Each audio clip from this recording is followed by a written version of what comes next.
Hello there, welcome to another video. Let's talk about making a comeback after a setback. They don't say life be lifing for nothing. As much as the journeys filled with lots of success and achievements, setbacks are bound to happen. It's not always a walk in the park, it's not always a bed of roses. Sometimes it's one of those days where you wake up and the voices in your head are fighting for their lives. However, setbacks are temporary, which brings me to my first tip on how to make a comeback after a setback. It's so easy to bury your feelings and accept what's happening, and I don't think people are weak for holding on to something that has been hurting them. The truth of the matter is, the longer you hide it, the harder it gets. I know the pain hits different when it comes from someone you thought was solid. However, it comes to a point where you realize that forgiveness is not for others but for yourself. It frees your mind and spirit. And of course, you're not going to forget the ordeal, but this time you're going to remember without anger. This time you're going to remember without resentment. I don't know if I'm making sense, but it creates a pathway of peace. I know it's not going to happen overnight, but it won't happen at all if you don't try.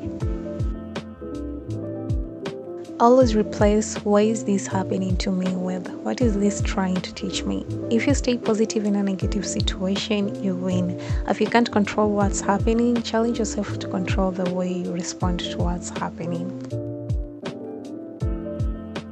Life might be lifing, but there is always something to be grateful about. Most of the times we focus so much on what's happening and we forget to be grateful of the little things that we already have.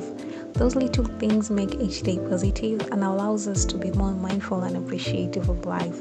Just the real dopamine, workouts that hurt but feel like magic, slow walks at sunset, morning meditations, morning runs that get you high.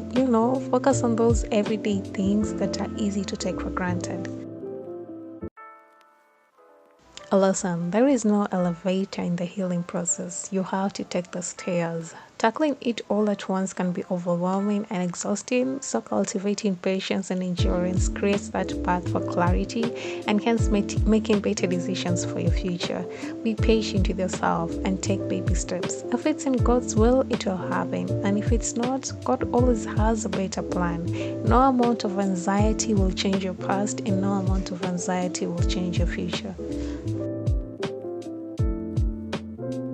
All you have is now. Stop dwelling so much on the disappointment. Stop overthinking what could have happened.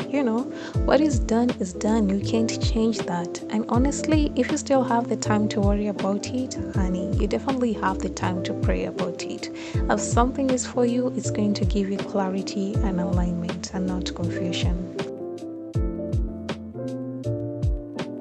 If you feel like you're losing everything, remember trees lose leaves every year, yet they still stand tall and wait for better days to come. What I'm trying to say is that it's never too late to start over again. The sooner you start focusing on a new plan, the faster you're going to get over your setback. We all have a story to tell. Shit happens, but the difference is some people choose not to play victim while others choose to play victim. And I get that, because sometimes walking away or forgetting about that hurtful thing takes time, and it doesn't happen overnight, honestly. And like I said, I don't think people are weak for holding on to something or someone who hurt them. Trust me, I've been there, and it's not a good feeling to hold on to. But if you have the strength to still hold on to the pain, the disappointment, the setback, honey, you definitely have the strength to walk away and let it go. A victim mentality is often a strategy that people use to trick themselves out of unpleasant emotions. You feel like if you stick around, or if you just try a little bit harder, the person who hurt you will appreciate your effort and pity you, and maybe, just maybe, make changes for you. But that's not always the case. You just have to pick yourself up, move on gracefully, and accept that your destiny is not tied up to the setback. Setbacks are inevitable. They are bound to happen. However, everything will work out exactly how and when it's supposed to, regardless of how on when you may want it. Be patient with yourself. Forgive yourself for your moments of regression. I know there are days when you feel like giving up, but I think it's brave of you that you keep on living even if you don't know how to anymore. I think it's brave of you that you get up each morning even if you feel like 50 shades of tired, you feel drained and your soul is weary.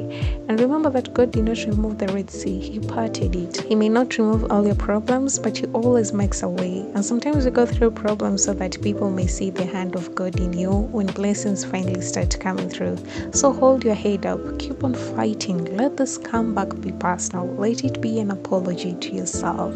And this one brings me to the end. I hope you liked it. And if you did, please hit the like button and subscribe. And I will see you in my next one.